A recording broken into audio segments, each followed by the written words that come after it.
దేవుడు ఒక ప్రత్యేకమైన మాటను ఇక్కడ వాడాడు. 5వ వచనం మీరు చదవండి. నరుల చెడు తనము భూమి మీద గొప్పదనియు వారి హృదయం యొక్క తలంపులలోని ఊహంతయు ఎల్లప్పుడూ కేవలము చెడ్డదనియు యెహోవా చూచి. వారి హృదయముల యొక్క తలంపులలోని ఊహ అన్నాడు. ఏమండి, మనసు అనేది ఉన్నప్పుడు, మనిషికి ఒక హృదయం ఉన్నప్పుడు, మేధస్సు ఉన్నప్పుడు అందులో ఎన్నో రకాల ఊహలు ఆలోచనలు పుడతాయి. నీకు ఎన్నో రకాల ఊహలు వస్తాయి, ఎన్నో విషయాలు ఊహించుకుంటావు. అందులో మంచి ఉంటాయి, చెడ్డవి ఉంటాయి, రకరకాల ఊహలు వస్తాయి. అందులో మంచి ఊహలు ఉంటాయి, చెడ్డ ఊహలు కూడా ఉంటాయి. నీ హృదయములో పుట్టేటువంటి ఊహలను నువ్వు పట్టించుకుంటావా? అన్నిటినీ నువ్వు సీరియస్గా తీసుకుంటావా? అన్నిటినీ నువ్వు పట్టించుకుంటావా? అవి ఏవో వస్తుంటాయి ఆలోచనలు, ఊహలు, అవి ఏముందిలే అని వదిలేస్తావా? లేకపోతే ప్రతిదీ నీకు వచ్చిన ప్రతి ఊహను సీరియస్గా నువ్వు తీసుకుంటావా? మీరు చెప్పండి, సీరియస్గా తీసుకుంటారా, వదిలేస్తారా? అన్న నేను ఏం సీరియస్గా, వందలాది ఊహలు పుడతాయి ఒక రోజులో, వందలాది వేలాది ఊహలు వస్తుంటాయి హృదయంలో. అన్ని ఆడబట్టించుకుంటామన్నా. కొన్నిసార్లు పెందలాడి పోతామేమో అని ఊహ వచ్చింది, కొన్నిసార్లు అప్పులన్నీ తీరిపోయినట్టు ఊహ వచ్చింది, కొన్నిసార్లు ఏమో ఇంకా ఎక్కువైపోయి ఇల్లు కూడా వేలం వేసినట్టు వస్తుంది, కొన్నిసార్లు పిల్లలకి ఏమన్నా ఇబ్బందుల్లో ఉన్న పిల్లలు బాగుపడ్డట్టు ఊహ వస్తుంది, కొన్నిసార్లు కీడుకు సంబంధించిన ఊహలు కలుగుతాయా, కలగవా? పెద్దగా చెప్పండి, కలుగుతాయా, కలగవా? కొన్నిసార్లు మేలుకు సంబంధించిన ఊహలు, కొన్నిసార్లు కీడుకు సంబంధించిన. పొలం వేసాను పోయిద్దేమో, తీరా పండిన తర్వాత గిట్టుబాటు ధర రాదేమో, వ్యాపారం మొదలుపెట్టా సాగదో, నష్టం వచ్చిద్దేమో, ఉద్యోగ ప్రయత్నం చేస్తున్నా రాదేమో, లేదా వచ్చిద్దేమో, ఎన్నో ఊహలు. మన హృదయములో ఎన్నో ఊహలు పుడతాయి. పుట్టిన ఊహలన్నీ మనం సీరియస్గా తీసుకోం, ఇది పక్కా. ఎంతమంది ఒప్పుకుంటారు ఈ మాటకి? అందరూ ఒప్పుకుంటారా? మన కలిగే ఊహలన్నీ సీరియస్గా తీసుకుంటే పొలం వేయడు రైతిగా. ఎందుకంటే పండదు అనే ఊహ వచ్చింది అనుకో, దాన్ని సీరియస్గా తీసుకున్నాడు అనుకో, ఇంకా ఏసి ప్రయోజనమే ఉంది? వేయడు, అసలు ఏ పని చేయడు. కాబట్టి ఎన్నో ఊహలు వస్తాయి, వాటిని అధిగమించి పనులు చేస్తాం మనం. పండదని ఎందుకు అనుకోవాలి? పండొచ్చుగా. పండినా పండకపోయినా మరి మనకి ఇంకోటి తెలియదుగా, మనకు దొరికింది అదేగా, చిన్నప్పటి నుంచి మనకు తెలిసింది అదేగా, చేసేదేముంది అదే చేద్దాం, ఆ పైన దేవుడి దయ అనుకొని తెగించి వేస్తాడు. అది జరిగేది, అవునా? దీన్ని బట్టి మనకేమర్థమవుతుందంటే, మన హృదయములో ఉత్పత్తి అయ్యేటువంటి ఊహలన్నిటిని మనం సీరియస్గా తీసుకోము, అవునా? కానీ మనల్ని సృష్టించిన సృష్టికర్త మన మాటల్ని, చేష్టల్నే కాదు, మనం అనుకుంటాం మన మాటల్ని దేవుడు పట్టించుకుంటాడు, మన చేసే క్రియలను దేవుడు సీరియస్గా తీసుకుంటాడు అని అనుకుంటాం. కానీ ఇక్కడ బయలుపడుతున్నది ఏంటంటే, మన హృదయములో వచ్చే ఊహలను కూడా దేవుడు తీవ్రంగా పరిగణిస్తాడు అనేది ఇక్కడ వెల్లడవుతుంది. వీళ్ళు ఎందుకు ఇలా తయారయ్యారు అంటే, వాళ్ళ హృదయం యొక్క తలంపులలోని ఊహ చెడిపోయింది. ఆ చెడిపోయిన ఊహలు కలిగి ఉన్నందున దాని ప్రభావం వల్ల వీళ్ళింత దరిద్రగొట్టు స్థితికి దిగజారారు, ఇంత నీచంగా ప్రవర్తిస్తున్నారు. వీళ్ళ హృదయం యొక్క తలంపులలోని ఊహంతా కేవలము చెడ్డది అనేది దేవుడు ఇక్కడ రాయించాడు. వీళ్ళు చెడిపోయిన వాళ్ళు అంటే బాగుంటుంది, చెడ్డ క్రియలు చేశారు దరిద్రులు అంటే బాగుంటుంది, కానీ వాళ్ళ ఊహ చెడ్డది అన్నాడు. ఊహను పట్టించుకున్నట్టు మాట్లాడుతున్నాడు. పాత నిబంధనలోనేనా, క్రొత్త నిబంధనలో కూడా ఊహకు విలువించాడు దేవుడు, విలువిచ్చాడండి. ఒక వచనం ఉంది, మనము అడుగు వాటి కంటేను ఊహించు వాటి కంటేను అత్యధికముగా చేయగల దేవుడు అనే మాట క్రొత్త నిబంధనలో పత్రికలో ఉంది. ఎఫెసీ పత్రిక 3వ అధ్యాయము, మనలో కార్య సాధకమైన తన శక్తి చొప్పున మనం అడుగు వాటి కంటేను ఊహించు వాటి కంటేను అత్యధికముగా చేయ శక్తి గల దేవునికే. ప్రియులారా, క్రొత్త నిబంధనలో ఎంత స్పష్టంగా మనం అడుగు వాటి కంటేను ఊహించు వాటి కంటేను అన్నాడు. అక్కడ కూడా ఊహ ప్రస్తావన తీసుకొచ్చాడు. బిడ్డలారా, జాగ్రత్తగా వినాలి.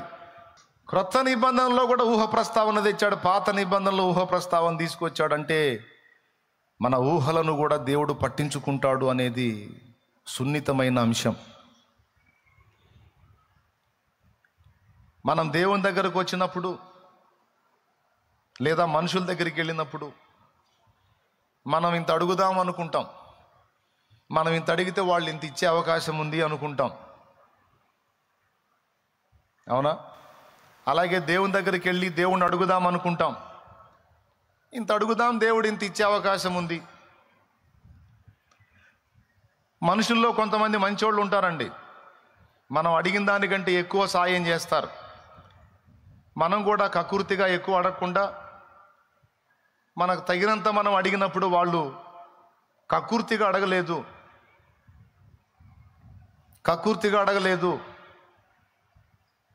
స్థితికి తగ్గట్టు అడిగారు, అవసరానికి తగ్గట్టు అడిగారు. పాపం ఇంకొంచెం కలిపిద్దామని కొంతమంది దయగలిగిన మనుషులు ఇస్తారు. అట్లా కొంతమంది మంచి మనుషుల దగ్గరికి మనం వెళ్ళినప్పుడు ముందే అనుకుంటాం, మనకు 500 అవసరమైంది, 500 అడుగుదాం, ఆయన దయగలిగితే 600 ఇస్తాడు అనుకొని వెళ్తాం. ఆ మనిషి కనికరం గలవాడైతే 1000 రూపాయలు ఇస్తాడు. తీసుకోవా మరి 500 అంటే ఎట్లా సరిపోయింది? కానీ 500 అడుగుదాం, మంచి మనిషి కాబట్టి ఒక 100 కలిపిస్తాడు, 600 ఇస్తాడు అనుకుంటే మనం అడుగుదాం అనుకుంది ఎంత? 500. ఎంత ఇస్తాడని ఊహించాం, ఊహ ఎంత? కానీ అతను 1000 ఇచ్చాడు. సంతోషం మనకి. అంతకంటే శ్రేష్ఠుడు దేవుడు. దేవుని దగ్గరికి వెళ్ళి మనం ఇది అడుగుదాం అనుకుంటాం, ఏదో అల్పమైంది, మన ఊహలన్నీ కూడా అల్పమైన వాటి చుట్టే ఉంటాయిలే, ఏదో అల్పమైన దాన్ని అడుగుదామని దేవుని ముందు కూర్చుంటాం. ఏదో ఇది అడిగాం కదా ఇంత చేస్తాడులే అని అనుకుంటాం. ఉదాహరణకి 500 అడుగుదాం, ఒక 1000 రూపాయలు ఇస్తాడు, ఇవ్వచ్చు ఎందుకంటే ఆయన దేవుడు కాబట్టి అనుకుంటే, నువ్వు అడుగు వాటి కంటేను ఇంత ఇస్తాడని ఊహించే వాటి కంటేను అత్యధికముగా అంటే 50,000 ఇవ్వచ్చు, లేదా 5 లక్షలు ఇవ్వచ్చు. మీరు చప్పట్లు ఎందుకు కొట్టారని నాకు తెలుసు. నిజంగా దేవుడు ఆ పని చేస్తే బాగుండు. దేవునికి చాలా బాధల్లో ఉన్నావు, నిజంగా దేవుడు ఆ పని చేస్తే బాగుండు అంటే గుర్తుపెట్టుకోనైనా ఖచ్చితంగా దేవుని మనసు అదే. మనం అడిగే అల్పమైనవి దేవుడు ఇవ్వాలనుకున్నవి శ్రేష్టమైనవి. మన మతి పోగొడతాడు దేవుడు, తనను నమ్మిన వారిని సిగ్గుపరిచేవాడైతే కాదు. అడుగు వాటి కంటేను ఊహించే వాటి కంటేను అత్యధికముగా దయచేయగల దేవుడు. ఇంత కార్యమును నేనెన్నడూ అడగలేదు, ఊహించను లేదు. ఇంత కార్యమును నేను అడగలేదు, ఊహించను లేదు. నా బ్రతుకాలం కష్టపడి ఒక 50 ఆత్మల్ని సిలువ చెంతకు చేరిస్తే చాలు అనుకున్నాను. దేవుడు చిత్తమై వాడుకుంటే ఒక 100, 150, 200 మంది, బతుకంతా కష్టపడి ఒకవేళ చాలా దేవుడు కృప చూపితే ఒక 1000 మంది రక్షణలో నడిస్తే చాలు అనుకున్నా. 1000 మందిది కూడా ధైర్యం లేదు. కానీ దేవుడు ఎంత కార్యం చేశాడో ఇప్పుడు నేను చెప్పలేను. అర్థమైందా? విమర్శించే నోళ్ళు అన్నీ కలిపి కూడా కొన్నే ఉంటాయి, అవి 10ల సంఖ్యలోనే ఉంటాయి విమర్శించే నోళ్ళు. కానీ ఎంతో ప్రేమించి నా కోసం ప్రార్థించి నన్ను వెంబడించేటువంటి హృదయాలు లక్షల కొలది ఉండేటట్టు చేశాడు, కోట్ల కొలది ఉండేటట్టు చేశాడు దేవుడు. ప్రత్యక్షంగాను పరోక్షంగాను కూడా. మీకు అందరికీ తెలుసు, ఇది నేను ఎచ్చులు చెప్పుకోవటం కాదు. మురిగేవి అరిసేవన్నీ కూడా 2 కప్పలే. ఏమండి, చుంగ్యాన్ అనేవాడు చుంగ్ యాన్ అనేవాడు హోటల్కి పోయాడంట. ఏమంటే నేను మీకు కప్పల్ని సప్లై చేస్తానండి అని. ఎందుకంటే వాళ్ళ ఇంటి ఎదురు ఒక పెద్ద మడుగు ఉంది, ఆ మడుగులో కప్పలు ఉన్నాయి. ఆ కప్పలన్నీ రోజు గోల్ చేస్తున్నాయి నైటు. వీడికి నిద్ర ఉంటల్లా. ఎట్లనన్నా కానీ ఈ కప్పలన్నిటిని తీసుకెళ్ళి హోటల్కి సప్లై చేయాలా అని ఫిక్స్ అయిపోయి హోటల్లో అడిగాడు, నేను మీకు కప్పల్ని సప్లై చేస్తానండి. చైనాలో కప్పల్ని తింటారు, మీకు తెలుసు కదా, కప్పల్ని తింటారు, ఏమాత్రం అనుమానం లేకుండా తింటారు. ఒకవేళ నువ్వు చైనాకి మిషనరీగా పోతే నువ్వు కూడా కప్పలు తినాల్సిందే. నువ్వు అడిగినవి బెటర్ అక్కడ. ఇదేంది కప్పచ్చి పాడు అన్నావు అనుకో, ఇంకాడ సేవ చేయలేవు. స్తోత్రం అనుకోవటం. మరి చైనాకి మిషనరీగా సేవకి వెళితే నువ్వు తినాలి, తప్పదు. దాన్ని ఆడ తింటామండి, దాన్ని చూస్తేనే ఒళ్ళంతా ఒక రకంగా అయిపోయింది. అయితే బాగా వినాలి. వాడు అడిగాడు, ఎన్ని కప్పలు తేగలవా అని.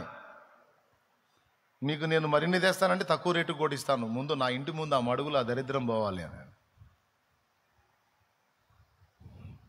సరే నువ్వు ఎన్ని సప్లై చేయగలవో చెప్పని రేటు మాట్లాడుకున్నారు. ఎన్ని తేగలవు అంటే, రోజుకు 200 కప్పలు తేగలను సార్ అన్నాడు. 200 కప్పలు తేగలవా? 200 అక్కర్లేదు, ఒక 100 తీసుకోనరా. నువ్వు 200 తేగలిగితే 200 తేలేవు లేక ఒక 100 తీసుకురా అన్నాడు. భలే పనేనే, మా ఇంటి ఎదురు ఆ మడుగు నిండా కప్పలే, నీకెందుకు, నేను 200 పైనే తెస్తా పో అన్నాడు. ఓకే తీసుకురా, తీసుకుంటాను. ఈడిపోయి ఎతకటం మొదలుపెట్టాడు ఆ మడుగులో. ఆ మడుగంతా వెతికినా కూడా 2 కప్పలే వచ్చినాయి బయటికి. దీనిరా నేను 200 కప్పలు అన్నాను, 2 కప్పలే వచ్చినాయి ఏంది అంటే, ఇంత న్యూసెన్స్ చేసింది 2 కప్పలే అనమాట. వాడేమనుకున్నాడు, వాటి గోలకి ఎన్ని కప్పలో అనుకున్నాడు. ఆడుంది మొత్తం 2 కప్పలే. అందుకే మురిగే వ్యక్తులంతా 2 కప్పలే. కానీ దేవుడు కృప చూపి, దేవుడు ఆశీర్వదించి ఘనపరిచి ప్రజల హృదయాల్లోనికి చేరవేసిన హృదయాలు లక్షల కొలది కోట్ల కొలదిగా ఉండేటట్టు దేవుడు చేశాడు. నేను అనుకోలేదు ఈ వాక్యము నా ఎడల దేవుడు అక్షరాలను నెరవేర్చాడు. అడుగు వాటి కంటేను, ఊహించే వాటి కంటేను అత్యధికముగా ఇవ్వగల దేవుడు. నేనేంది ఆస్తులు అడగల, అంతస్తులు అడగల, భోగాలు అడగల, ఆత్మలని అయ్యా అని ఎప్పుడు మోకాళ్ళు వేసిన, దేవా నాకు ఆత్మలనిమ్ము, నశించిపోతున్న ఆత్మలను రక్షించు దేవా, ఆత్మలనివ్వయ్యా అనే ప్రార్థన చేశా. ఆ ప్రార్థన నా దేవునికి ఇంపైనదిగా అనిపించింది. దేవుడు ఆ కార్యం చేశాడు. విస్తారమైన ఆత్మల రక్షణ కార్యం జరిగించాడు.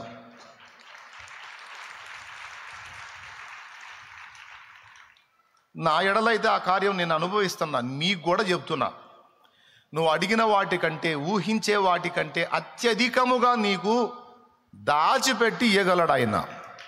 నువ్వేమి కంగారు పడొద్దు, కృంగిపోవద్దు, ఏదేదో ఆలోచనలు చేయొద్దు. ప్రస్తుతం నీవు అనుభవిస్తున్న ప్రస్తుత పరిస్థితులను చూడొద్దు. దేవుడు నీకు దాచి ఉంచిన శ్రేష్ఠ భవిష్యత్తును దేవుడు చూస్తున్నాడు. నువ్వు కూడా దేవుని కోణంలో చూడటం నేర్చుకో, నెమ్మది కలిగి బతుకుతావు. ప్రస్తుతం నువ్వు ఎదుర్కొంటున్న శ్రమలను, సమస్యలను, బాధలను మాత్రమే చూసావనుకో, అసలు బతకాలనిపించదు, సావాలనిపించింది. స్తోత్రం. ఏమనిపించింది? అసలు బతకాలనిపించదు, చచ్చిపోతే పోయింది. దేవుడా నా అంతటా నేను చేస్తే నరకానికి పోతాను, నా ప్రాణం నువ్వే తీసుకొని ప్రార్థనలు కూడా చేస్తుంటావు. నువ్వు ప్రస్తుత పరిస్థితులను నీవు లక్ష్య పెట్టొద్దు. దేవుడు నీకు సిద్ధపరిచిన భవిష్యత్తు శుభప్రదమైందని విశ్వసించు. శ్రేష్టంగా నా తండ్రి నిన్ను ఆశీర్వదించి నీ తలనెత్తుతాడు. నువ్వు అడిగింది కొంచెం ఆనాడు నీకు అర్థమైంది. అయ్యయ్యో నేను అప్పుడు అడిగానండి, నేను మంచి వ్యాపారం దొరికింది, దాన్ని ఆశీర్వదించు ప్రభా అని అడిగా. సేవలోకి రాకముందు నిజంగా దేవుడు ఆమెను అన్నట్టయితే ఇప్పటికీ అక్కడే కూర్చునేవాడిని, దుమ్ములో ధూళ్ళలో.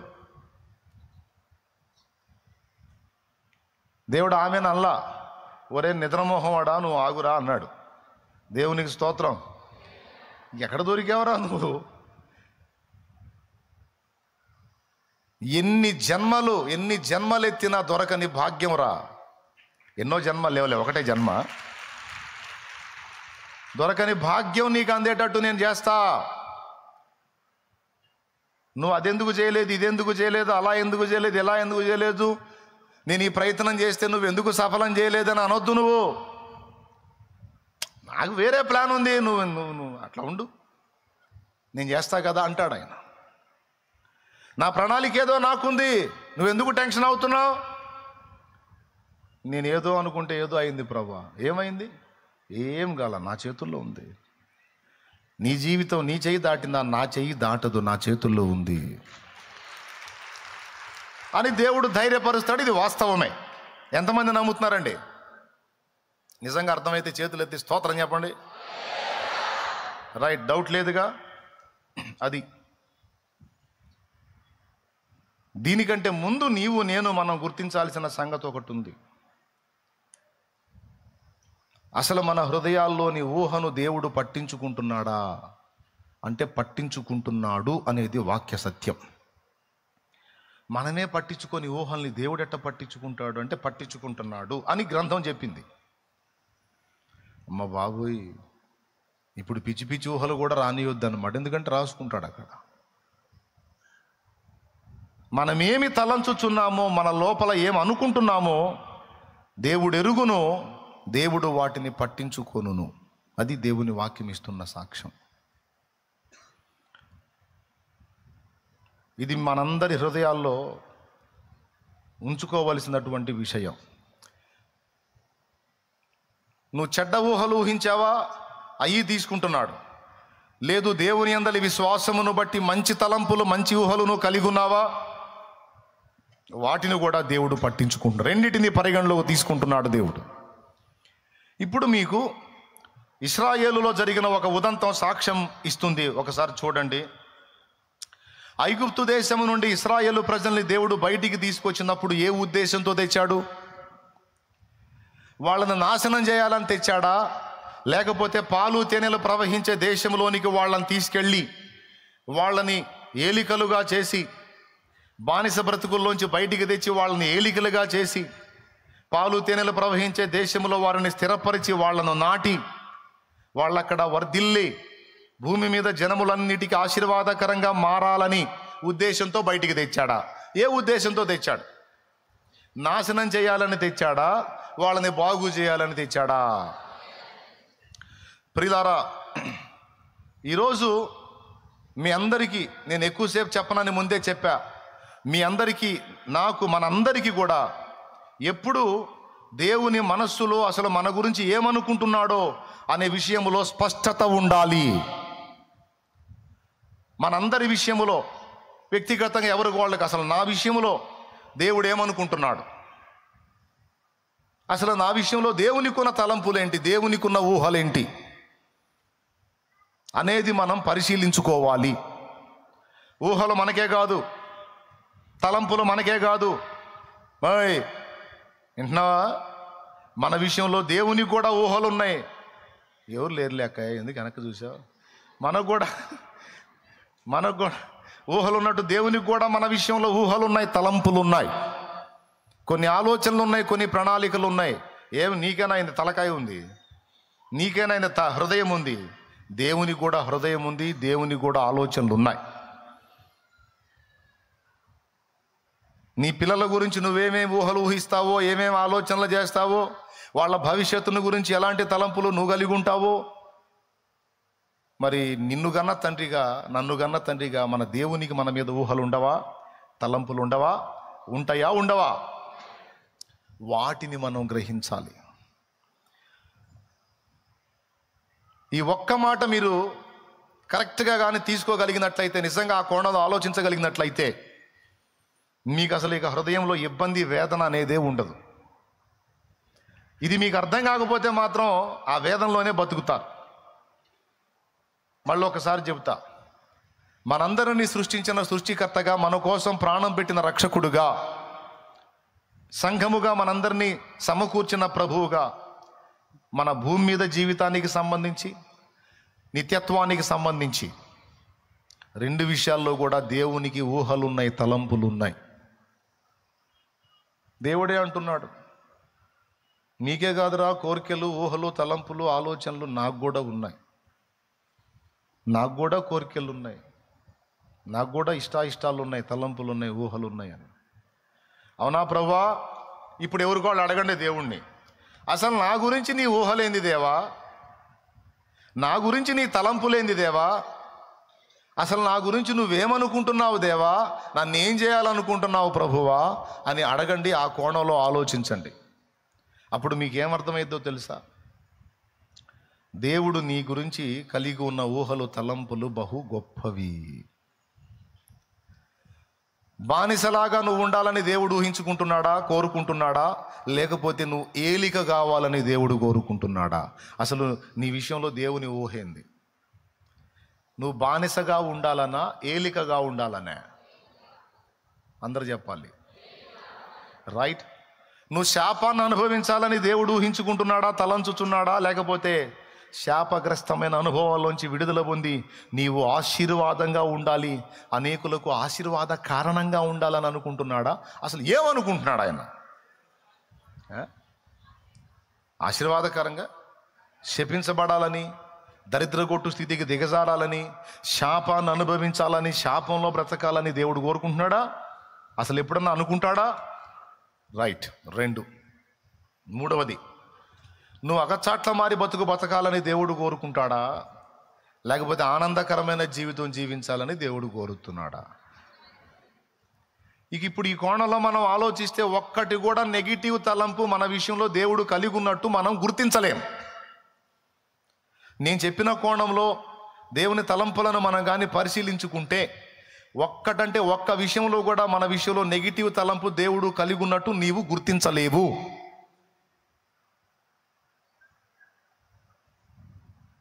మన ఎడల ఆయనకున్న తలంపులన్నీ కూడా గొప్పవి, విస్తారమైనవి, దీవెనకరమైనవి.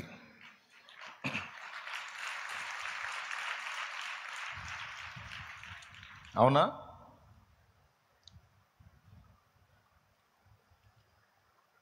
అసలు ఏమనుకుంటున్నావు దేవా నా గురించి అని నువ్వు అడిగితే దేవుడు ఒక్క మాట కూడా నీకు వ్యతిరేక ఫలితం ఉండాలని నేను కోరుకుంటున్నానని అనడు అని నువ్వు గుర్తిస్తావు.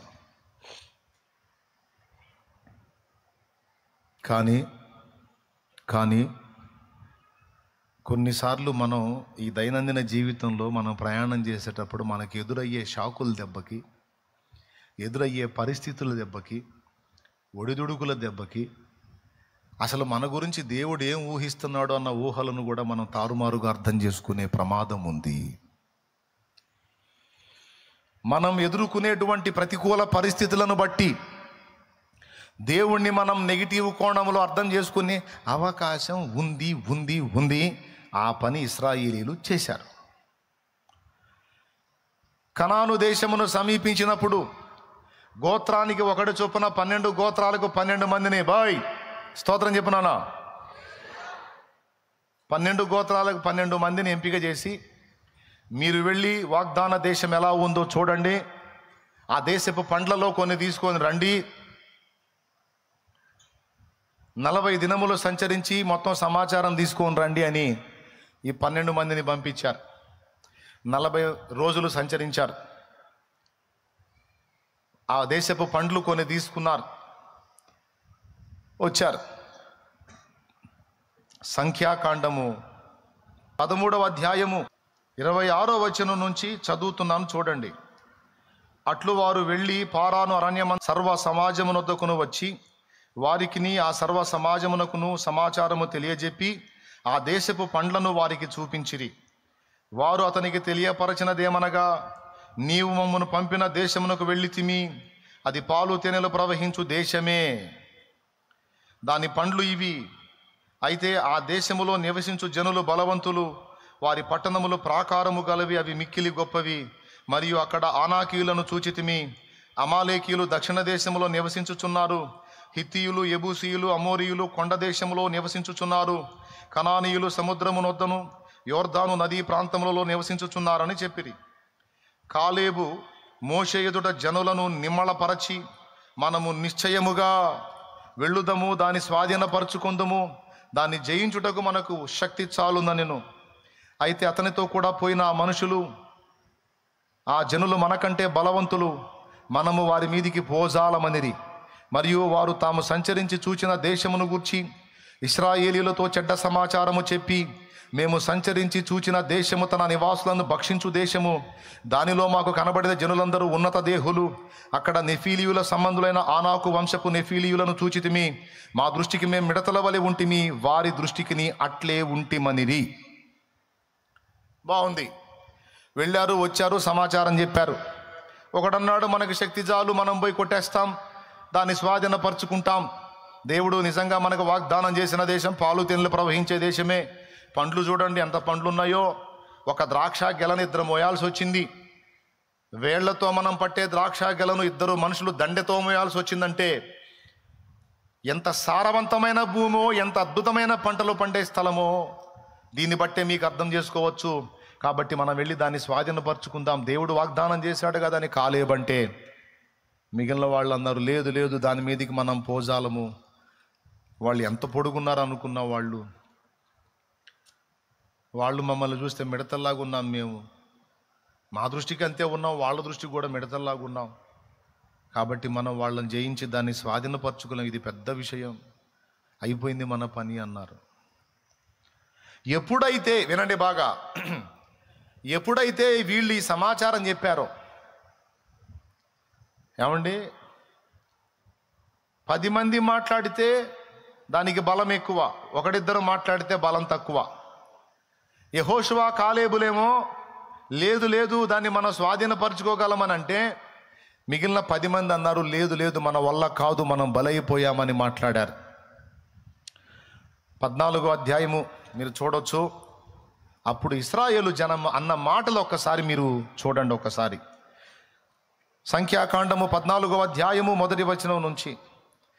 అప్పుడు సర్వ సమాజము ఎలుగెత్తి కేకలు వేసెను.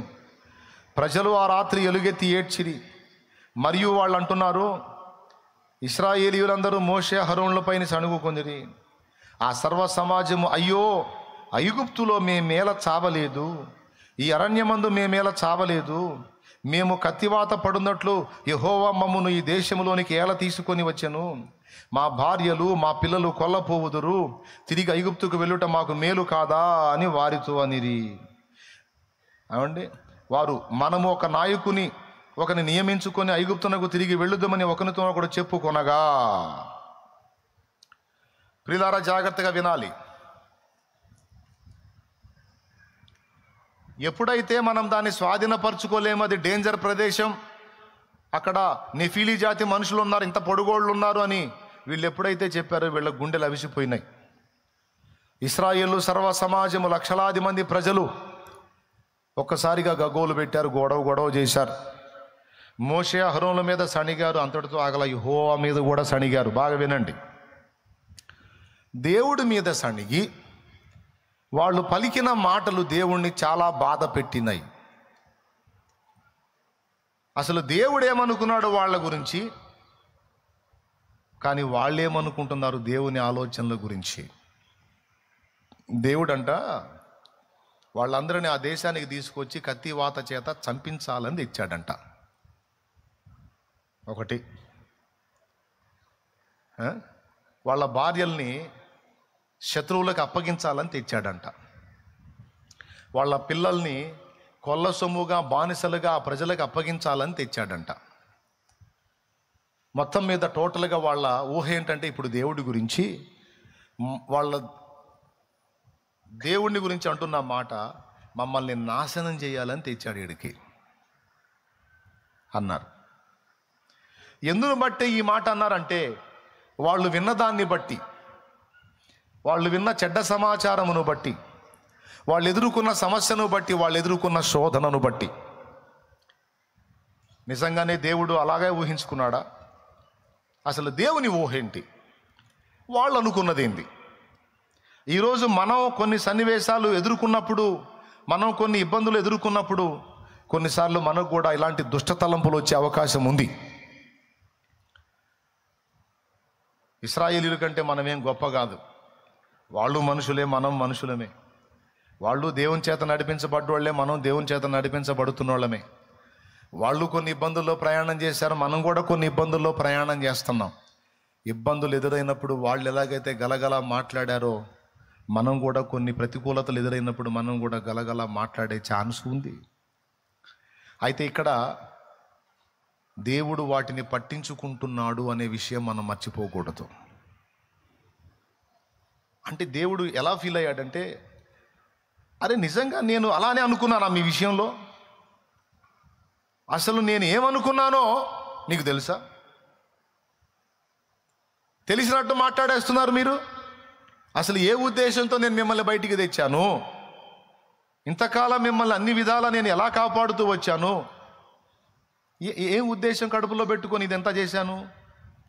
మీ బంగారు భవిష్యత్తును ఆశించి మీరు శ్రేష్టమైన రీతిలో, ఆశీర్వదించబడిన రీతిలో, దీవెనకరమైన రీతిలో, భూలోకములోని సకల జనముల చేత కొనియాడబడే స్థితిలో మిమ్మల్ని ఉంచాలనేది కదా నా ఆశ, ఆలోచన. నేను మిమ్మల్ని ఎక్కడో ఉంచాలని ఊహించుకుంటే దరిద్రులారా, నేను మిమ్మల్ని నాశనం చేయాలని పూనుకున్నానా? మీ భార్యలను పరుల పాలు చేయాలని పూనుకున్నానా? మీ పిల్లల్ని బానిసలుగా, దోపుడు సొమ్ములాగా, కొల్ల సొమ్ములాగా అప్పగించాలని పూనుకున్నానా? ఈ దేశానికి తెచ్చి కత్తివాత మిమ్మల్ని చంపేదే ఉందిరా. ఒక తెగులు వదిలేనంటే సస్తారు కదా మీరు. మీకు కత్తులు కటార్లు అవసరమా? మిమ్మల్ని సావగొట్టాలనుకుంటే ఆ ఫరో గాడి బ్రెయిన్ని కొంచెం లూజ్ చేస్తే వాడే చంపుతాడు కదరా మిమ్మల్ని. అసలు ఇంత చాకిరి ఎందుకురా నాకు? అక్కడే వాడికి జస్ట్ కొంచెం బ్రెయిన్ లూజ్ చేసేవాడు అయినా అయిపోయి మిమ్మల్ని అందరినీ కాజేసేవాడు వాడు. మీ పిల్లల్ని చంపలేదా వాడు? మీ మగ పిల్లల్ని హతం చేయలేదా వాడు? పిల్లల్ని హతం చేసినవాడు పెద్దల్ని కూడా హతం చేయడానికి తిప్పటం నాకెంత పని. కానీ నేను అదే అనుకున్నానా? నేను నీ విషయంలో అనుకున్న తలంపులు వేరు, నువ్వు అనుకుంటూ నన్ను అంటున్నది వేరు. ఇది సూటిగా దేవుడు మనతో మాట్లాడుతున్న మాట. నీ విషయంలో నాకున్న ఉద్దేశము నీవు గుర్తించలేదు. నీ విషయంలో నాకున్న తలంపును నువ్వు, నాకున్న ఊహలను నువ్వు గుర్తించలేదు. నువ్వు ఏ పొద్దు కూడా నీ బుర్రకు తోచినట్టు, నీ మనసుకు తోచినట్టు నువ్వు మనుషులను అర్థం చేసుకుంటే అర్థం చేసుకున్నావు దరిద్రంగా. నన్ను ఎట్లా అర్థం చేసుకుంటావురా అట్లా? ఇది ఇక్కడ దేవుని ఫీలింగు. మీలో ఎంతమందికి అర్థమైంది? నిజంగా అర్థమై చేతులు ఎత్తారా? ఎంతమందికి అర్థమైందండి? చాలా వందనాలు. కొంతమందికి అర్థం కాలేదా? అర్థం కానోళ్ళు చేతులు ఎత్తండి. ఇప్పుడు అర్థం కాకపోయినా ఎత్తరు. మరి ఏం వింటున్నారని నేను అడుగుతాను. కాబట్టి అర్థం కాకపోవటానికి ఏం లేదండి. కొన్నిసార్లు మనుషుల్ని మనం ఊహించుకుంటాం. మన విషయంలో వాళ్ళకి ఏ అభిప్రాయం లేకపోయినా వీడేదో నా గురించి తేడాగా అనుకుంటున్నాడని మనం ఊహించుకుంటాం. మనుషులను అపార్థం చేసుకుంటాం. మన తోటి సహోదరులను అపార్థం చేసుకుంటాం, సహోదరులను అపార్థం చేసుకుంటాం. ముందు మనమే తేడా అయి ఉండి అందరినీ తేడాగా ఆలోచిస్తూ ఉంటాం. తను దొంగ అయితే ఇతరులను నమ్మదని, దొంగోడు ఎవరిని నమ్మడు, ఎందుకంటే వాడు దొంగ కదా, వాడికి అందరూ దొంగల్లాగే కనపడతారు. అర్థమైందా? చెడిపోయినోడు కూడా ఎవడిని నమ్మడు, ఎందుకంటే ముందు వాడు తేడా కదా, అందరూ అంతే ఉంటారు అనుకుని ఫీల్ అవుతుంటాడు వాడు. కాబట్టి మనం మనుషుల్ని కొన్నిసార్లు మిస్అండర్స్టాండింగ్ చేసుకోవచ్చు, అపార్థం చేసుకోవచ్చు. వాళ్ళకి మన మీద సదభిప్రాయం ఉన్నా దురభిప్రాయం ఏది మనకు తెలిసినా తెలియపోయినా వీళ్ళు నా గురించి ఏమనుకుంటున్నారో, వాళ్ళు నా గురించి కొంతమంది లేడీస్ ఉన్నారు, ఆమెకి వెళ్ళి చూస్తా ఇద్దరు దూరంగా మాట్లాడుకున్నారనుకో, ఖచ్చితంగా నా గురించి చేశారు మీటింగ్ అని వాళ్ళని కదిలించుకొని తగాదు పెట్టుకుంటారు. దేవునికి స్తోత్రం, హల్లెలూయా. విషయం ఏంటంటే వాళ్ళు వేరే విషయం మాట్లాడుకుంటా ఆశువుగా చూశారు. ఆమెకి వెళ్ళి ఏం పట్టుకుంది, నా గురించే మాట్లాడుకున్నారు. వాళ్ళిద్దరు మాట్లాడినంతసేపు నాకెళ్ళి చూశారు, లేదు ఒక్కసారి చూశారు, ఇక ఏం ఫిక్స్ అయిపోయింది. అట్లా అపార్థం చేసుకుని నా గురించి వాళ్ళు చెడ్డగా అనుకుంటున్నారు, వీళ్ళు చెడ్డగా అనుకుంటున్నారు, వాళ్ళు ఇలా అనుకుంటున్నారు, వాళ్ళు అలా అనుకుంటున్నారు. అపార్థం చేసుకొని మనుషులను గురించి మనం ఊహించుకోవచ్చు, కానీ దేవుడి గురించి మనం అట్టి ఊహ ఎప్పుడూ కలిగి ఉండరాదు. అసలు దేవుడు నన్ను గురించి ఏమనుకుంటున్నాడు, నా భవిష్యత్తును గురించి దేవుడు ఏం తలంపులు కలిగి ఉన్నాడన్న ఒక్క ప్రశ్నతో మనం ఆలోచించుకుంటే ఎంత హాయిగా ఉంటుందో మనకి. నీకు ఎలా ఉందో నాకైతే తెలియదు, కానీ నాకైతే భలే హాయిగా ఉంటుంది ఆ ఆలోచన వస్తేనే. అసలు దేవుడు నా గురించి ఏమనుకుంటున్నాడు, దేవుడు నా గురించి ఏం ఆశిస్తున్నాడు, అసలు నన్ను ఏం చేయాలనుకుంటున్నాడు నేను చెప్పనా? సింహాసనం ఎక్కించాలని ఆశిస్తున్నాడు, మనకు కిరీటము పెట్టాలని ఆశిస్తున్నాడు, రాజదండము మన చేత ఉండటం చూడాలని ఆశిస్తున్నాడు, జనములకు దీవెనకారముగా తరములకు సంతోష కారణముగా మనల్ని చేయాలని ఆశిస్తున్నాడు. ఇలాంటి ఆశిస్తాడా, లేకపోతే మనం సర్వనాశనం అవుతున్నట్టు, మనం పాతాళానికి పోతున్నట్టు, భూమి మీద కూడా మనం ఏదో అయిపోతున్నట్టు, ఇట్లాంటి ఊహలు పొరపాటున వస్తాయా? భూమి మీద మనుషులకే రావు కదండి, మనకు జన్మనిచ్చిన అమ్మా నాన్నకే రావుగా. మనం చెడిపోతున్నట్టు, పడిపోతున్నట్టు, నాశనం అవుతున్నట్టు, పాడవుతున్నట్టు అవ్వాలని కోరుకుంటారా, అలా ఊహిస్తారా? అలాంటి కీడు సంబంధమైన ఊహలు వస్తేనే దేవుడా నా బిడ్డలకు ఆ పరిస్థితి ఎప్పుడు రావద్దు నాయనా అని మనం దేవుణ్ణి వేడుకుంటాం బిడ్డల విషయంలో. అవునా? మనుషులు మనమే ప్రేమను బట్టి మన పిల్లల విషయంలో ప్రతి తండ్రి అనుకుంటాడు, కష్టపడే తండ్రి, నా బిడ్డ ఈ చాగిరి చేయకూడదు, నా బిడ్డ నాకంటే నెమ్మది గల జీవితం జీవించాలి. చెప్తూ ఉంటాడు కూడా కొడుకు, రే నా బాధలు చూస్తానే ఉన్నావు కదరా, నాకు పట్టిన గతి నీకు పట్టకూడదురా, కష్టం చేసి కూడా నలుగురిలో మాట్లాడుతూ ఉన్నారా, నేను ఆ గతి నీకు వద్దురా, కాస్త కష్టపడి చదువురా, నీ భవిష్యత్తును జాగ్రత్త చేసుకోయ్యా అని బ్రతిమలాడుతూ ఉంటాడు. అంటే తను దీనుడై ఉన్నప్పటికీ తన బిడ్డ ఉన్నత స్థితిలో ఉండాలని తండ్రి కోరుకుంటాడు. ఏ తల్లి అయినా, ఏ తండ్రి అయినా అలాంటి మంచి తలంపులే తమ బిడ్డల ఎడల కలిగి ఉంటారు, వాళ్ళని ప్రోత్సహిస్తూ ఉంటారు. నా గతి నీకు రాకూడదు, నాకు పట్టిన పరిస్థితి నీకు పట్టకూడదు.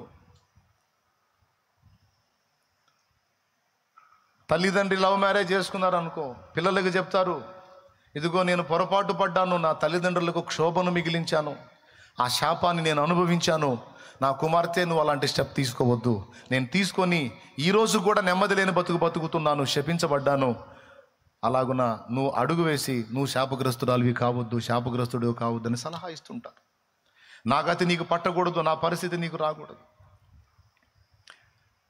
త్రాగుడుకు బానిసైన తండ్రి కొడుకు సలహా ఇస్తాడు, రే ఇదిగో నా జీవితం ఎంత నాశనం అయిపోయిందో చూడు, నా జీవితం నాశనం అయిపోయింది, మిమ్మల్ని పట్టించుకోకుండా, మీ అమ్మను పట్టించుకోకుండా నేను సర్వనాశనం అయ్యాను, నా బ్రతుకు చూస్తా కూడా నువ్వు ఎలా తాగుతున్నావురా, వద్దయ్యా దాని జోలికి పోవద్దురా, ఇదిగో నా జీవితం నాశనం చేసింది, మీకు నాకు కాకుండా చేసిందిరా, నా గతి మీకు పట్టకూడదయ్యా, ఈ కర్మ మీకు పట్టకూడదు, ఈ శాపం మీకు రావద్దురా, ఇది నాతోనే పోని అని బ్రతిమలాడతాడు డ్రింక్ మాస్టర్ కూడా. ఎవరు? చెడిపోయినటువంటి వారే పిల్లలు బాగుండాలి, వారి భవిష్యత్తు బాగుండాలని చెడిపోయిన వారే కోరుకున్నప్పుడు, నీతిమంతుడు, ప్రేమగలవాడు, పాపులని ఎంచకుండా ప్రాణం పెట్టి తిరిగి లేచినవాడు ఒక్కసారైనా నీ కీడును ఆశిస్తాడా? నువ్వు పాడు కావాలని కోరుకుంటాడా? ఊహించు ఒక్కసారి, ఊహకు తెచ్చుకో. అసలు సాధ్యమేనా? మరి ఏంటి ఆయన ఊహ ఏంటి? ఆయన ఊహ ఏంటి? భూమి మీదైనా నిత్యత్వంలో అయినా ఆయన బిడ్డవైన నువ్వు, ఆయన రక్తంలో కడగబడిన నువ్వు, నేను శ్రేష్టమైన స్థితిలో ఉండాలని నా దేవుడు ఊహిస్తాడు.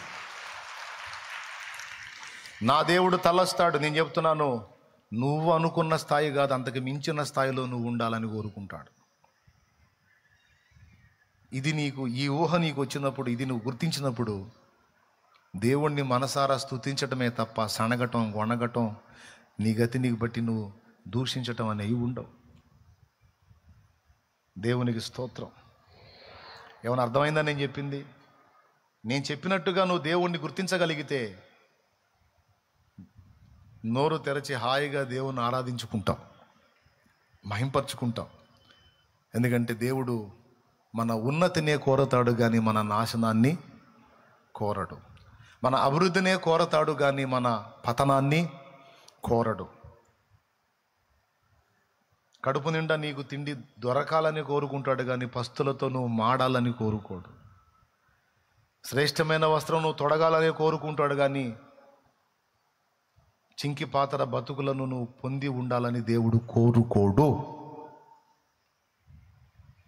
స్థిరమైన నివాసములో నీవు నెమ్మదిగా బతకాలనే కోరుకుంటాడు నా తండ్రి. కానీ నిలవరమైన నివాసము లేని స్థితిలో నీవు ఆయిల్లో తిరుగుతా పిల్లి కాపురం చేయాలని కోరుకోడు. కోరుకుంటాడే ఊహించు. ఒకవేళ కోరుకున్నా ఎందుకు కోరుకుంటాడో తెలుసా? నేను చెప్తా దానికి కారణం, వినండి. ఇప్పుడు భయంకరమైన కష్టాల్లో, అగచాట్లలో, బాధల్లో, ఇరుకుల్లో, ఇబ్బందుల్లో నేను ప్రయాణం చేస్తా వచ్చా. దానివల్ల నాకు కొంచెం వ్యక్తిత్వంలో దీనత్వం, కాస్త సత్ప్రవర్తన, మనుషుల ముందు వ్యవహరించే తీరు, దేవుని ముందు కొంచెం వ్యవహరించే తీరు నాకు అబ్బింది. నాకున్న శ్రమలు, సమస్యలు, బాధలు పసిప్రాయము నుంచే నా హృదయం నలుగుతా వచ్చింది. పసిప్రాయము నుంచే నా హృదయం గాయపడతా వచ్చింది, నలుగుతా వచ్చింది. అందలాల మీద నేను పెరగల, భోగాల్లో నేను రాలా, కఠినమైన పరిస్థితుల గుండానే నేను ప్రయాణం చేశాను. ఆ కఠినమైనటువంటి పరిస్థితులు నన్ను దీనుడిగా చేశాయి. కానీ నేనున్న అనుభవాలు నా పిల్లలకు లేవు, నేను పడిన కష్టాలు నా పిల్లలకు లేవు, నేను పొందిన అవమానాలు నా పిల్లలకు లేవు, నేను పొందిన ఆర్థిక సమస్యలు నా పిల్లలకు లేవు, నేను పొందిన ఇబ్బందులు నా పిల్లలకు లేవు అనుకుందాం. అప్పుడు నేనేం ఆశిస్తాను తెలుసా? శ్రమలు నన్ను దీనునిగా చేశాయి, నా పిల్లలు కూడా దీనులు కావాలంటే వాళ్ళు కూడా కొంచెము శ్రమను అనుమతించాలి, లేమిని అనుమతించాలి, ఇబ్బందిని అనుమతించాలి. ఎందుకంటే వాళ్ళకు కూడా నాలాంటి వ్యక్తిత్వ సౌందర్యం రావాలి, వాళ్ళు కూడా దీనులు కావాలి అంటే బాధలు పొందిన అనుభవం వాళ్ళకు కూడా ఉండాలి అని నేను కోరుకుంటా. ఎందుకు కోరుకుంటా? ఏమన్నా అర్థమవుతుందా? నిజంగా అర్థమవుతుందా? అందరూ అదో రకంగా పెట్టి చూస్తున్నారు మొగాళ్ళు. ఎంతమందికి అర్థమవుతుందండి? ఎందుకు కోరుకుంటా నేను? ఎందుకంటే వారు దీనులగున్నట్లు, నేను పొందిన వ్యక్తిత్వ సౌందర్యం వాళ్ళకు కూడా వచ్చున్నట్లు, వాళ్ళు కూడా ఇప్పుడు ఉదాహరణకి ఆకలి కొన్నవాడిని, దీనుణ్ణి అర్థం చేసుకొని నేను చేయదగ్గ సాయం చేయడానికి ఆ బాధలు నాకు అనుభవం ఉంది కాబట్టి ఏదో నాకున్న దాన్ని చేయగలను. అదే మైండ్ పిల్లలకు కూడా రావాలంటే వానికి ఆకలి బాధ తెలియాలి, వస్త్రహీనత తెలియాలి, లేమి కలిగి ఉంటే ఎలా ఉంటుందో తెలియాలి, అవమానాలు ఎలా ఉంటాయో తెలియాలి, ఎదురు దెబ్బలు ఎలా ఉంటాయో తెలియాలి, నలుగురిలో నిలబెట్టి అవమానపరిస్తే ఆ గాయం ఎలా ఉంటుందో తెలియాలి, అప్పులోళ్ళు తలా ఒక మాట అంటే ఆ బాధ ఎలా ఉంటుంది తెలిస్తే అప్పులు గల్ల వాళ్ళని ఆదరించగలుగుతారు. కాబట్టి నా పిల్లలు కూడా మంచి వ్యక్తిత్వ సౌందర్యం పొందినట్లు కొద్ది కాలం వాళ్ళకి అనుభవాలు ఉంటే తప్పేమీ లేదని నేను అనుకుంటాను తప్ప వాళ్ళ బతుకంతా అలా బతకాలని నిద్రలో కూడా నేను అనుకోను. అలాగని అనుభవాలు వద్దనుకుంటానా? కావాలి. ఎందుకంటే వాళ్ళు దీనులకు సహాయం చేయనట్లు వారు కూడా దీనులై బ్రతుకున్నట్లు, అంతవరకే కానీ వాళ్ళ బతుకంతా అలా ఉండాలని నేను కోరుకోను. ఏమంటే మీరు అనుకోరా? నువ్వు అనుకో పెద్దాయనా, మా ఓడికి అసలు బాధ్యతలు తెలియట్లేదండి, కష్టపడి పావుల బేడ సంపాదించి చేశాను, శుభ్రంగా తింటున్నాడు, గాలికి తిరుగుతున్నాడు, ఏందిరా అంటే నన్ను అనబోతున్నాడు అని ఒక ఆయన ఇంకొక ఆయనతో అంటే ఆ ఇంకొక ఆయన ఆలోచన చేసుకుంటాడు, సేమ్ నా కొడుకు కూడా కష్టము తెలియని స్థితిలో ఎదుగుతున్నాడు, ఇప్పుడు నేను జాగ్రత్త పడకపోయానంటే వాడు కూడా ఇంతే తయారవుతాడని చిన్నగా ఇంట్లో మొదలు పెడతాడు. డబ్బులు లేవు, పరిస్థితులు ఇబ్బందిగా ఉన్నాయి, రాబడి తగ్గింది, కొంచెం సమస్యగా ఉంది అని చిన్నగా కొడుకుతో పంచుకుంటూ ఉంటాడు. ఎందుకు? కొడుకుని బ్యాలెన్స్ చేయడానికి, కొడుకు కష్టం నేర్పడానికి. లేకపోతే ముందు చెప్పినోడి కుమారుడు గాలోడైనట్టు వీడు కూడా అవుతాడు.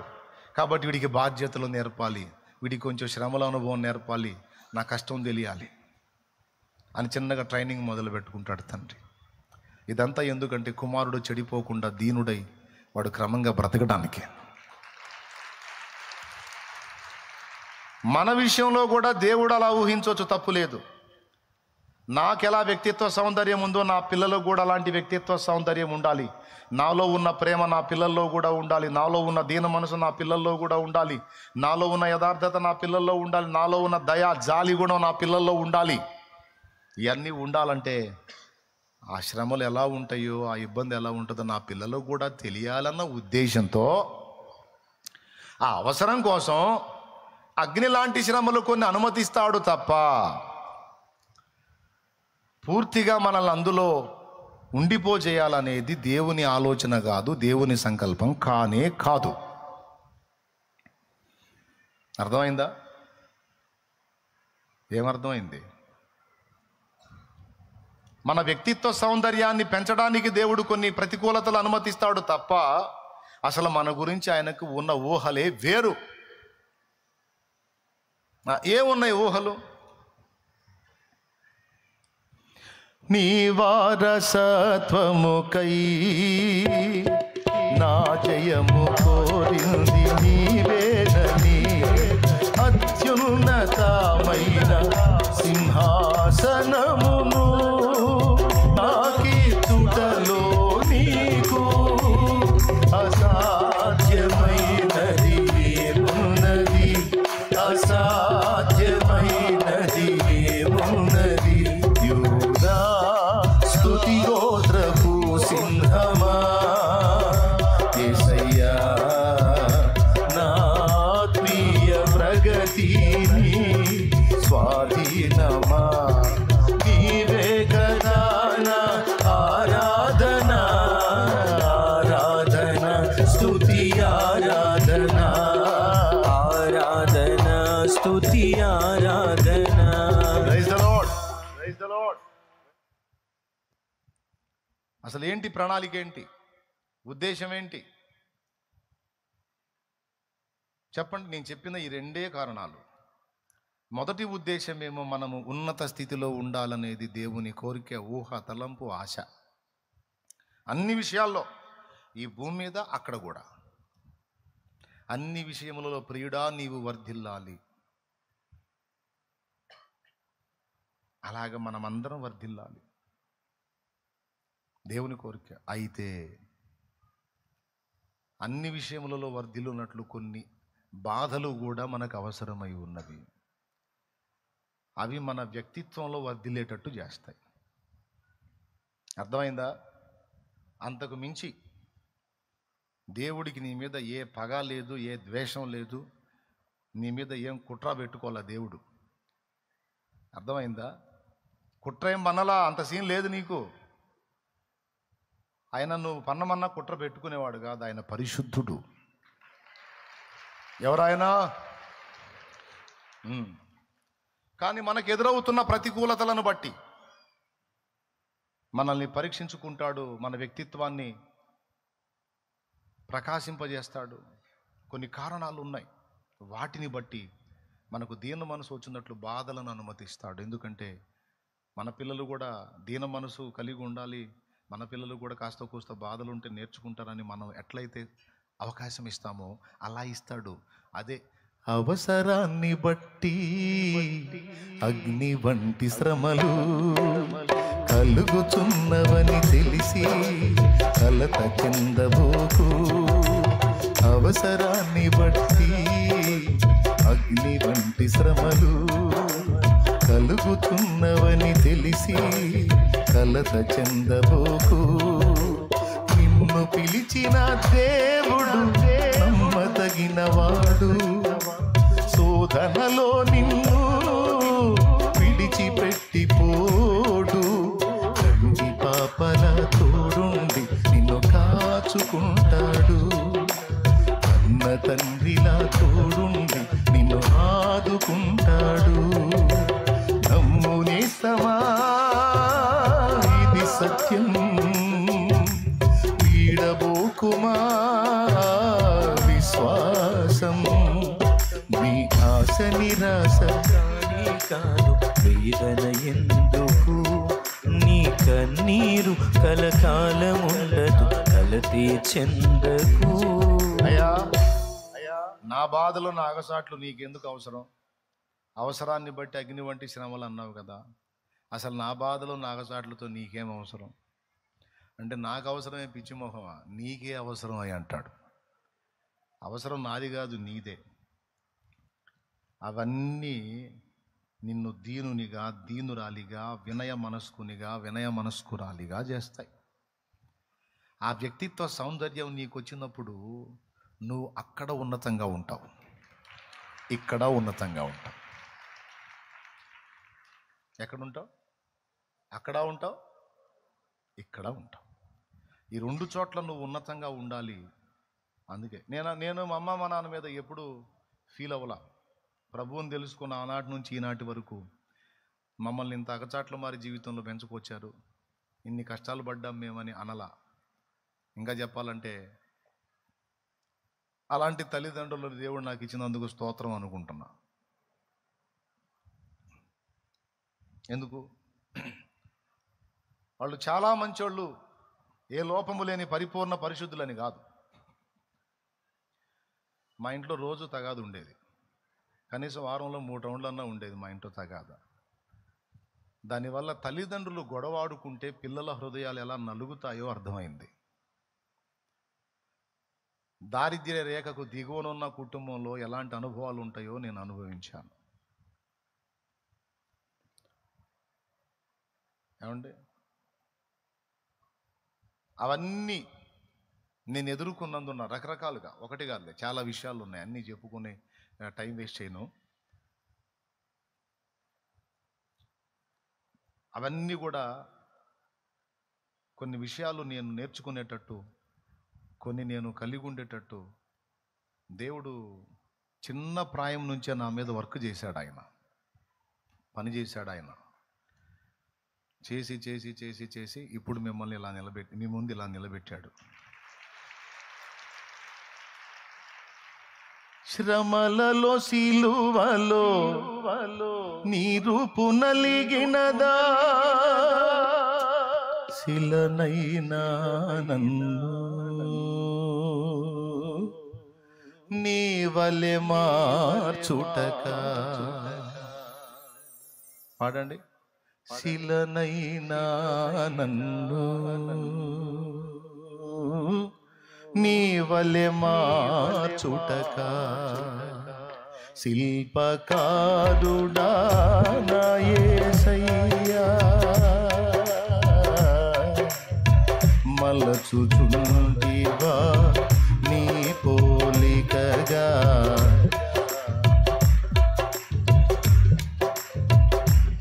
ఇది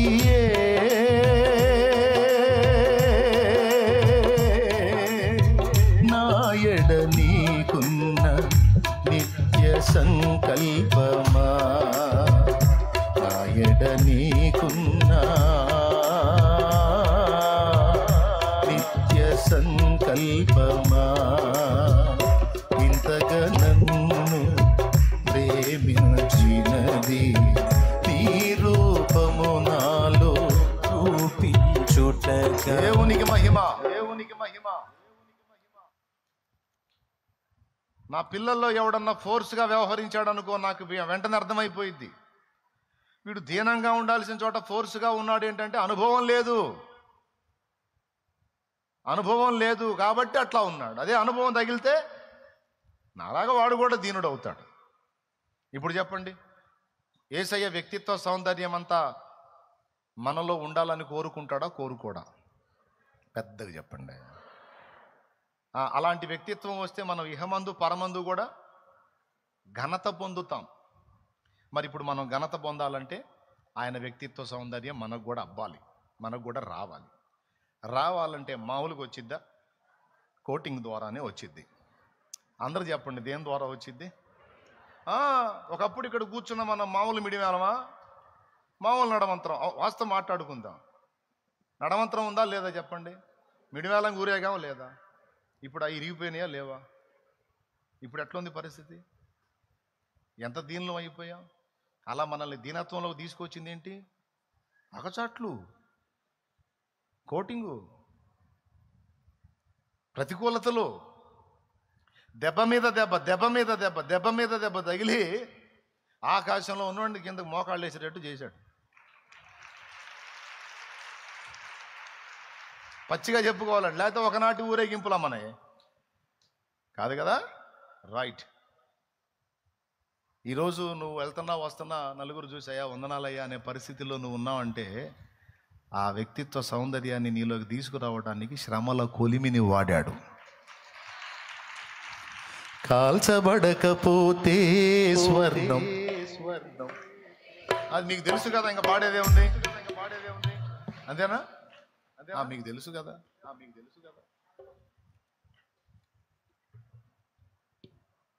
కాబట్టి మహానుభావుడు మనల్ని ఆ విధంగా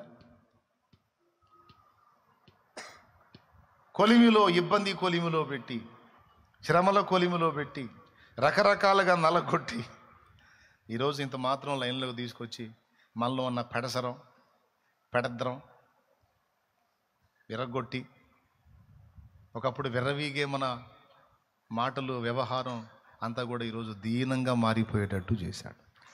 ఒక మాట, ఆనాడు పెడసరంలో మనకు ఘనత వచ్చిందా? ఈ దీనత్వంలో ఘనత వచ్చిందా? అది దిగదు. బాగా అర్థమైంది మీకు అనుభవాలు. దేవునికి స్తోత్రం. పెడగా వ్యవహరించినప్పుడు జనం ఏమన్నారు? మనలో కొంతమందిని అసలు వీడు ఎక్కువ కాలం బతకడని కూడా అన్నారు. వీడు ఇంత నడమంతరంగా ఊరేగుతున్నాడు, ఖచ్చితంగా ఇటు మధ్యలో చేస్తాడన్నారు. కానీ సావలా, మనం బతికే ఉన్నాం. అండ్ అదే నోళ్ళు ఈరోజు ఎంత అద్భుతమైన మార్పు. నిజంగా ఆ బిడ్డని కన్నా తల్లి ధన్యురాలు, ఆ అమ్మాయిని కన్నా తల్లి ధన్యురాలు, ఆ అబ్బాయిని కన్నా తల్లి ధన్యురాలు అనే పరిస్థితికి తీసుకొచ్చాడు దేవుడు. చెక్కాడు. కాల్చబడకపోతే స్వర్ణం విలువ పొందలేదు, చీల్చబడకపోతే మేఘం వర్షాన్ని ఇవ్వదు. కాల్చబడకపోతే స్వర్ణం విలువ పొందలేదు, చీల్చబడకపోతే మేఘం వర్షాన్ని ఇవ్వదు. దున్నబడకపోతే భూమి పంటనివ్వలేదు, చెక్కబడకపోతే శిల్పం కాదు. శ్రమల కొలిమిలో కాలకపోతే యేసురూపు రాదు. నువ్వు శ్రమల కొలిమిలో కాలకపోతే యేసురూపు రాదు. నమ్మునేస్తమా, ఇది సత్యం, వీడబోకుమా విశ్వాసం. నీ ఆశ నిరాశ కానే కాదు, వేదన ఎందుకు? నీ కన్నీరు కలకాలముండదు, కలతే చెందకు. నీ ఆశ నిరాశ కానే కాదు, వేదన ఎందుకు? నీ కన్నీరు కలకాలముండదు, కలతే చెందకు. దేవునికి మహిమ. మీ అబ్బాయి అమ్మాయి దీనత్వాన్ని నేర్చుకొని మంచి పేరు తెచ్చుకొని మంచి సాక్ష్యం కలిగి ఉండాలని నువ్వెట్ట ఆశపడతావో, మీ నాన్నగా మా నాన్నగా మనందరి నాన్నగా ఆయన కూడా అంతే ఆశపడతాడు. అంతేగాని అందరు కలిసి తిట్టేటట్టు మనం ఉండాలని కోరుకుంటాడా అమ్మా? అస్సలు కోరుకోడు. కాబట్టి మనలో ఆ వ్యక్తిత్వం వచ్చినట్లు, ఆ సౌందర్యం వచ్చినట్లు మనల్ని అలా నలగనిస్తాడు. అలాగని పూర్తిగా బూడిద కానీడు. సెగ తగిలి మనం దీనిలో అయిన తర్వాత, మనం బెండ్ అయిన తర్వాత వాటన్నిటిని తీసేస్తాడు. ఇది నమ్మాలి, ఇది నిజం, జరిగిద్ది. అది నాకు ఇలా తగులుతున్నాయి అంటే నువ్వు అనుకోవాలి, దేవా నాకే ఎందుకు వస్తున్నాయి నాయన? పగబట్టావే ఏంది తండ్రి? ఏం చేస్తున్నావు నాయన? ప్రార్థన కూడా ప్రార్థన చేస్తున్నాగా ప్రభువా, ప్రార్థన చేస్తున్నాగా ప్రభువా, అన్నీ చేస్తానే ఉన్నాగా ప్రభా, ఏంది నాయన నాకు ఈ బాధ లేదు నాయన, అసలు ఏంది నాయన అని కాదు అనాల్సింది. ఏమనాలి అంటే, దేవా నాకు ఇదిగో దీనిని అనుమతించావంటే ఇది నాకు అవసరమై ఉన్నది, అనవసరంగా నువ్వు రానియవు నాయన. దీని నుండి నన్ను దీనునిగా చేయాలనుకున్నావో, లేకపోతే నన్ను దిద్దుబాటు చేయాలనుకున్నావో, ఏది చేయాలనుకున్నావో నాకు నేర్పు తండ్రి అని నువ్వు వినయంతో దేవుని ముందు కూర్చుంటే, ఆహా నా మనసును అర్థం చేసుకున్నావు నా కుమారి, నా మనసును అర్థం చేసుకున్నావు నా కుమారుడా, చాలు సంతోషం కలిగించావు నాకు, ఇంక తీసేస్తాలే అని ఎందుకు రప్పించాడో ఆ సంగతి నేర్పి తీసేస్తాడు ఆయన. తీసేస్తాడు. ఏం నువ్వు అనుమానం పెట్టుకోవాల్సిన అవసరం లేదు. ఫైనల్గా చెప్తున్నా మళ్ళీ, దేవుడు నీ మీద పగ కలిగి లేడు, నువ్వంటే ద్వేషం కలిగి లేడు. పిచ్చి ఆలోచనలు చేయొద్దు తమ్ముడా, చెల్లెమ్మ. పరలోక మహిమను నీ కొరకే విడిచెను, తన ప్రాణము పెట్టి నిన్ను బ్రతికించెను.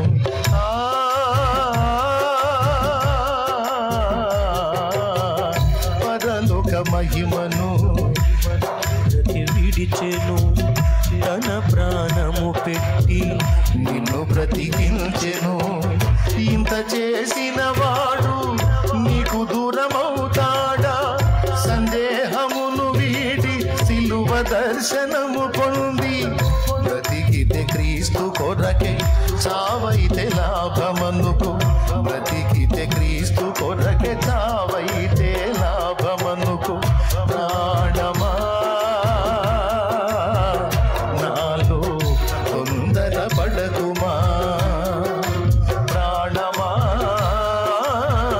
నాలో తొందర పడకుమా. ఎందుకింక కన్నీరు, ఎందుక వేదన? నీ దుఃఖ దినములన్నీ సమాప్తమైనవని తెలుసుకొనేస్తమా. యేసయ్య మాటిది. దేవునికి మహిమ. ఏ శ్రమ కలిగినా, ఏ సమస్య కలిగినా, దేవా అనవసరంగా ఇది నా జీవితంలో నువ్వు అనుమతించలేదు, ఏ అవసరంతో దీన్ని రప్పించావో దాని నుండి నేనేం నేర్చుకోవాలో నాకు నేర్పించు తండ్రి అని దేవుడిని అడుగు. ఎప్పుడు నీ ఊహల్లో దేవుని ఊహలను గురించి ఆలోచించు. నీ తలంపుల్లో అసలు దేవుడు నీ ఎడల ఎలాంటి తలంపులు కలిగి ఉన్నాడో ఒక పేపర్ తీసుకొని, పెన్ను తీసుకొని, అనుకుంటే నా గురించి యేసయ్య ఏమనుకుంటాడు అని రాయి. నేను చెప్పింది ఏమైనా అర్థమైందా? చదువుకున్న వాళ్ళందరికీ చెప్తున్నా. అనుకుంటే నా గురించి ఏం తలొస్తాడు, నేను ఎలా ఉండాలని నా ప్రభు ఊహించుకుంటాడు అని, నా ప్రభు యొక్క ఊహలు అనే టైటిల్ పెట్టుకొని కింద రాయి. ఒక్కటైనా నువ్వు నెగిటివ్గా రాస్తావేమో చూసుకో. రాయలేవు. ఎందుకంటే నువ్వు ఘోర పాపిగా ఉండగానే నీ కోసం ప్రాణం పెట్టునంత ప్రేమించాడు. యేసు నన్ను పాటలు ఎక్కువ అవుతున్నాయి. ఇక మనం ముగింపులోకి వద్దాం. ఎంత మాట అన్నాడండి ఆయన? నా వంటి నరుడొకడు నన్ను ప్రేమించిన, నా వలన ఫలము గోరు. ఆహా, నీ వంటి పుణ్యునికి నా వంటి పాపితో కేవలం ఏమీ లేక. నిన్నేమన్నా ఉద్ధరిస్తానంట? నేను ఉద్ధరిస్తానా నిన్ను? ఎందుకయ్యా నా కోసం చచ్చిపోయావు యేసయ్యా? యేసు నన్ను ప్రేమించినావు, పాపినైనా నన్ను ప్రేమించినావు. యేసు నన్ను ప్రేమించినావు, పాపినైనా నన్ను ప్రేమించినావు. స్తోత్రం. పాపిని నన్ను ప్రేమించావయ్యా. నువ్వు పాపిగా ఉన్నప్పుడే, క్రీస్తు రక్తములో కడగబడి రక్షణ బాప్తిస్మం పొందక ముందే నిన్ను ప్రేమించినవాడు ఈరోజు మారు మనసు పొంది, బాప్తిస్మం పొంది, ఆయన రక్తంలో కడగబడి, ఆయన రాజ్య పౌరురాలివై ఇంత ధన్యకరమైన మెట్టులో ఉండగా ఇప్పుడు ద్వేషిస్తాడా? రాసుకో. నేను చెప్పినట్టు ఇంటికి పోయి నోట్స్ తీసుకొని, పెన్ను తీసుకొని, అనుకుంటే ఊహిస్తే తలస్తే నా గురించి యేసయ్య ఏమనుకుంటాడు అంటే, నేను చెప్పనా, నువ్వు రాణివి కావాలనుకుంటాడు, నువ్వు రాజు కావాలనుకుంటాడు. అంతేగాని నువ్వు దీన స్థితిలో ఉండాలని, దిక్కుమాలిన స్థితిలో ఉండాలని అయితే అనుకోడు కదా. ఎందుకు అనుకోడు అంటే పక్కనే రాసుకో, నన్ను ప్రేమించుచున్నాడు. ఏం చేస్తున్నాడు? ప్రేమించుచున్నాడు. అది కూడా కపట ప్రేమ, అవకాశవాద ప్రేమ, మాయ ప్రేమ, మోస ప్రేమ, ముఖాలు చూసి ప్రేమించే ప్రేమ, డబ్బును చూసి ప్రేమించే ప్రేమ, పదవులను చూసి ప్రేమించే ప్రేమ కాదు. నా దగ్గర ఏమీ లేనప్పుడే, నేను ఏమీ కాని స్థితిలో ఉన్నప్పుడే ఆయన నన్ను చనిపోయేంతగా ప్రేమించాడు. ఇంత ప్రేమించిన ప్రభు, టైటిల్ ఇలా రాసుకోవాలి, ఇంత ప్రేమించిన ప్రభు, ఇంత ప్రేమించినాక ఈ ప్రాణం ఇచ్చిన ప్రభు అంటే, అనుకుంటే, తలస్తే, ఊహిస్తే నా గురించి ఏమనుకుంటాడు అనే క్వశ్చన్ మార్క్ పెట్టుకొని ఇక రాయ్ కింద. దావీదన్న చెప్తాడు, ఒకవేళ రాస్తే ఏం రాస్తాడో చూద్దాం. అసలు రాజుని చేయాలనుకుంటున్నాను. రాజుని చేయాలన్నమో, రాజు కావాలనే. ఓకే సరే, కానీ రాజు అనేకులకు ఆశీర్వాదకరం చేయాలనుకుంటున్నాడు. అనుకుంటాడా? నా అంతేగాని అనేకులకు శాపంగా చేయాలని అనుకోడుగా. అనుకోండి. ఆశీర్వాదకరంగా అంటే నీ వల్ల ఇతరులు కూడా దీవించబడే స్థాయిలో నువ్వు ఉండాలని, ఇతరులకు కూడా ఆశీర్వాదకరంగా నువ్వు ఉండాలని అనుకుంటాడా? అవునండి. రైట్. రెండు ఇంకా అనేకులకి మాదిరిగా కూడా ఉంచాలి అని అనుకుంటాడు. మా అబ్బాయి అనేకులకు మాదిరిగా ఉండాలి. రైట్, మంచిదే. అనేకులను వెలిగించుటకు దేవుని ప్రేమను బట్టి ఇతరులను కూడా ఆయన వెలుగు ద్వారా నింపబడి ఇతరులను కూడా వెలిగించాలని కోరుకుంటాడు. మా వాడు అనేకుల్ని వెలిగించేవాడు కావాలి. అబ్బోయ్ బాగానే ఉంది, వైనంగానే ఉన్నాయి అన్నీ. అనేకులను నేను కూడా ధైర్యపరిచి, పిరిగివాడిని నన్ను ఆయన ధైర్యపరిచి ఇతరులు నేను ధైర్యపరిచే శక్తిని ఆయన నాకు ఇవ్వాలనుకుంటాను. ఇతరులను మా వాడు ధైర్యపరిచేవాడు కావాలి, ధైర్యం జరిగిన వారికి ఊతం ఇచ్చేవాడు కావాలి అనుకుంటాడు. కానీ మావాడే అదురులో బతకాలి, దడలో బతకాలని అయితే అనుకోడు కదా. అనుకుంటాడా? నా బిడ్డ జీవం పొంది నేను ఇచ్చిన ఆయుష్కాలం అంతా ఆనందంగా అనుభవించాలని కోరుకుంటాడు, కానీ ఆత్మహత్య చేసుకొని సావాలని కోరుకుంటాడా? భార్య పిల్లలు, భార్య ద్రాక్షవల్లి వలె, పిల్లలు భోజనపు బల్ల చుట్టూ ఒలీవ మొక్కల వలె ఉండాలని కోరుకుంటాడు, కానీ కొల్ల సొమ్ముగా అప్పగింపబడాలని కోరుకుంటాడా? మరి వాళ్ళు ఎందుకు అలా అనుకున్నారు? దేవుని ఊహలను, దేవుని ఆశలను, ఆలోచనలను గుర్తుపట్టకుండా దేవుని మీద రివర్స్ అయ్యి ఏమన్నదో తెలుసు. అక్కడ మన కొరకు ఒక నాయకుని ఏర్పరచుకొని మళ్ళా మనం లోకంలోనికి వెళ్ళిపోదాం, ఐగుప్తులోకి పోదాం అనుకున్నారట.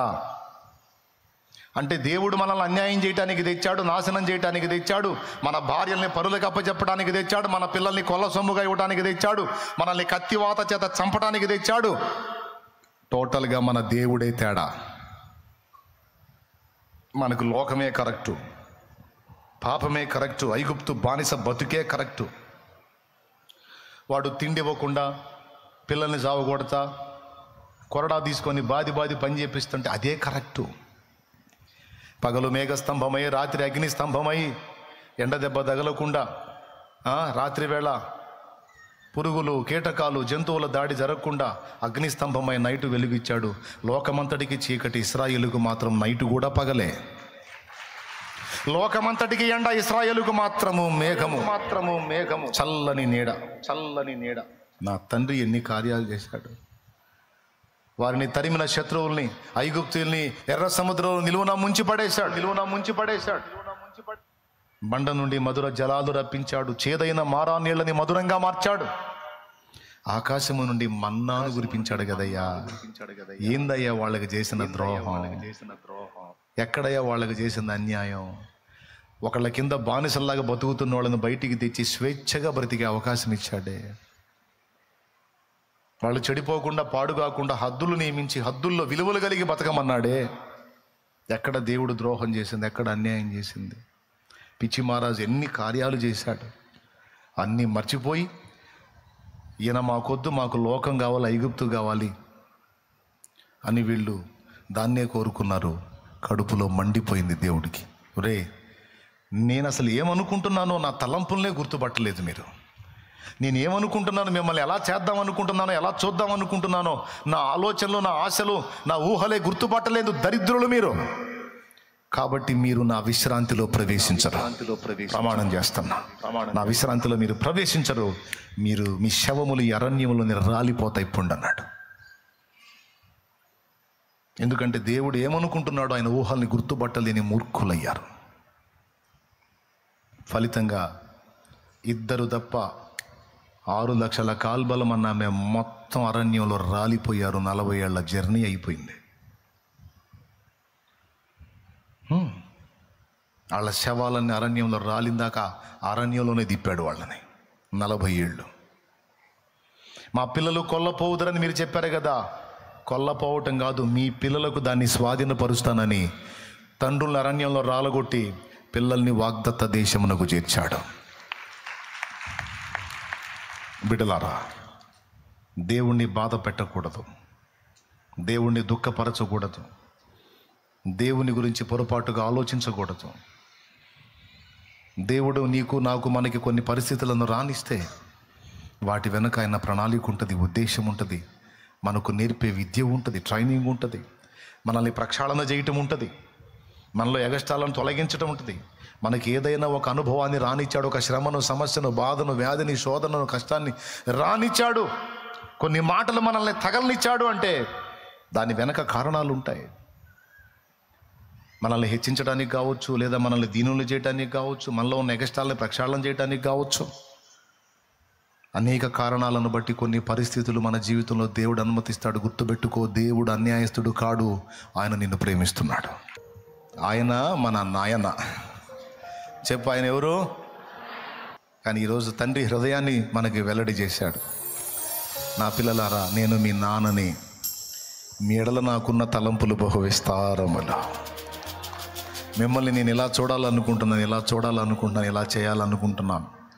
ప్రస్తుతం నువ్వు ఎదుర్కొంటున్న పరిస్థితులు చూడొద్దు, వీటి వెనక నేను నీకు ఇవ్వబోయే మహిమ ఉంది, దాన్ని చూడు.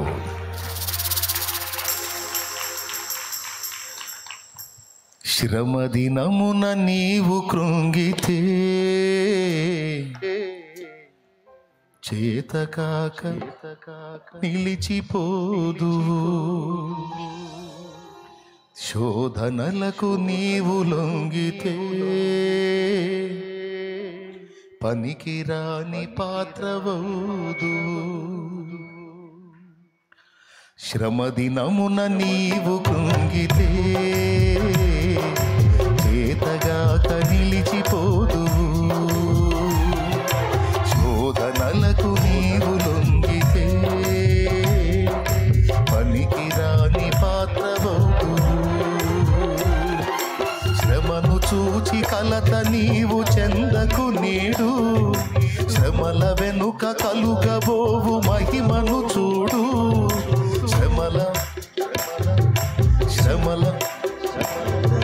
శ్రమను చూచి కలత నీవు చెందకు నేడు, శ్రమల వెనుక కలుగబోవు మహిమను చూడు. శ్రమల వెనుక కలుగబోవు మహిమను చూడు. శ్రమదినమున నీవు కృంగితే చేతకాక నిలిచిపోదు, శోధనలకు నీవు లొంగితే